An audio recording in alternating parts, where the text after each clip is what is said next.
Hello, I'm Brian Critchell and I'm here today with Justin Tomlinson MP. Justin is chair of the all-party parliamentary group on financial education for young people that has just published its report. Anything that can help break down regulation will be acceptable to us. I mention this because you might be forgiven as one of the public servants enjoying and continuing to enjoy a defined benefit pension scheme that most people in the private sector will actually be looking at a type of pension scheme in future which is very like a savings product. It just has some differences. To what extent are we able at the higher end, once we get into secondary and further education, to pick up on the differentiation between different types of saving product, and if at all possible not using the word pensions, which has been rather discredited by concerted media and other frenzies in recent times? Yeah, I mean, it's a challenge. It's something that as a nation we need to do. We haven't focused too much as part of the inquiry because of our remit was to make sure that young people are informed and equipped to make decisions. It's not really for us to pass judgment on whether X, Y or Z is better than the other. I think the driving principle that we would like to see more young people considering their long-term future and considering these. I think it's interesting points where you say not to use the word pension. Not only might that put people off, but also it's making sure that we capture young people's enthusiasm in the classroom, and often if you talk about pensions that's some distant thing, and actually we need to make people understand that those distant things need to be considered sooner rather than later. So it's finding a relevant and interesting way to capture their imagination, to focus, because as I said earlier on, my generation could get away with rising house prices, and to many young people that was in effect your pension. Quite what you were going to live in when you decided to cash your house in was something that people chose to never necessarily answer. But we need to look at these sorts of things and make people understand that there isn't a magic wand, and you will ultimately be accountable to your own financial action. So if you've put money aside, that is a good thing, and if you haven't put money aside, there isn't necessarily going to be some magic white horse that comes in. It's certainly a challenge because it isn't necessarily the most riveting of subjects for young people, but it's so important for society in general that the next generation of consumers are considering all these things. So hence my earlier comment that getting those clear messages across at a relatively high level, Yep. Relatively broadly, from where we sit would be the keynote of what you do next. How much shelf life do you think you've got in this group?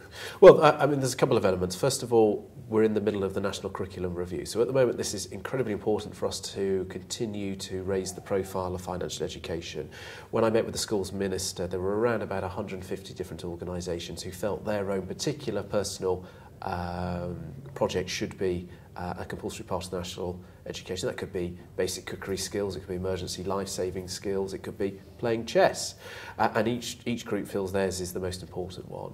We've been pushing to say we've recruited the most members of Parliament, we've had all these different organisations supporting us, the public support us. We've taken time, we haven't just said we think ours is important, we've explained how it would fit in the national curriculum without adding extra courses, which is something the government isn't keen on. But also, the actual key members of our inquiry all have an important role to play. We have members who are part of the Education Select Committee. We have members who are part of the Treasury Select Committee. So during the financial services debate, they're able to raise it from that perspective.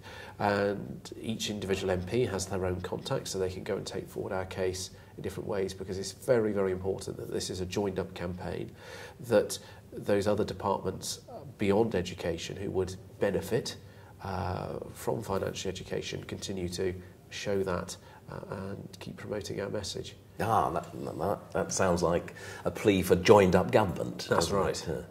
And what hope do you have that you'll actually manage to achieve that? Well, the key is we can deliver financial education in education, but it is other departments that would arguably benefit from such a move, because as we have better informed, more savvy consumers who will make better decisions, we will see the different departments benefit, whether that's through taking up pensions, whether that's more people being able to get onto the housing ladder, whether that's more people who can then ultimately go up and set up their own business, which is another part that this potentially could help. This is a win-win for everybody. It's also something that doesn't happen very often in politics, but it's something that wouldn't necessarily cost any money. Because to a certain extent, we do much of this already, because if you are doing your maths GCSE at the moment, you may already be asked to calculate 10% on 100. And what we're in effect asking for is to actually put that into real life tangible examples. So, for example, you've borrowed £100 at 10% interest. How much would that cost you? Now, in effect, it's the same question, but it's worded in such a manner that it can then apply to real life circumstances. And also we've seen through with the subjective side that the subjects we're suggesting for the PSHE element, where there isn't necessarily that right or wrong answer, young people will engage in this. They're interested in their first mobile phone contract, signing up for driving lessons, that they ultimately would like a nice house, a nice car and a nice future. And money is a real hook to get people in. And another surprising supporter we had was from the maths purists of this world, who want to see, excellence in maths being progressed, because one of the biggest barriers to maths is that young people suddenly switch off. There's a fear of maths, yet actually they're using maths all the time. People forever say, oh, I never use my maths. Well, you do when you're shopping, when you're haggling, when you're comparing your mobile phone contract, when you're haggling with your driving instructor to get the best deal. And actually by relating it to that, that can get over that sort of initial fear and then embrace the subject of maths, which is something I'm very passionate about as well. So what hope do we have that with this initial success, that you'll be around in a couple of years to continue to see it through, Justin? Well, ultimately we're waiting for the conclusion of the National Curriculum Review. I'd be disappointed if we don't see some significant improvements in the provision of financial education, because it seems everybody is so supportive. Then as a parliamentary group, we also need to look at the further education, higher education and the vulnerable children strands. And we also need to review whatever the government proposes, how well does that work, what more could be done, what more could be done from all the different financial services organisations in supporting local schools. And so our work will continue. But at the moment, this is the key point, the National Curriculum Review. That will give us the ultimate answer whether we can get compulsory financial education. Justin, you talked about the support you've had from financial institutions and agencies as such. What input have you had on behalf of employers, i.e. the people who are concerned about the literacy of those they take on, never mind giving them pensions? Yeah, absolutely. I mean, and part of our inquiry, we got a huge amount of evidence from small, medium, large-sized businesses who were saying it would benefit them if their own staff were financially literate. I know before I became a Member of Parliament and I ran my own business, we'd often have to provide training to almost start again on basic mathematics skills and understanding how finance works. And it's important for the welfare of employees that they've got a grasp of financial literacy. It's beneficial for the businesses as their staff are better equipped to make decisions on their behalf, because it might not be their money, it's the organisation's money, and the two things go hand in hand. So again, this is something that's been met with widespread support from organisations of all size. Let's hope we can see some more tangible evidence of that, but certainly our viewers, those looking at this interview, will be part of a number of workplace organisations around pensions and long-term saving, and hopefully they'll be able to lend their support.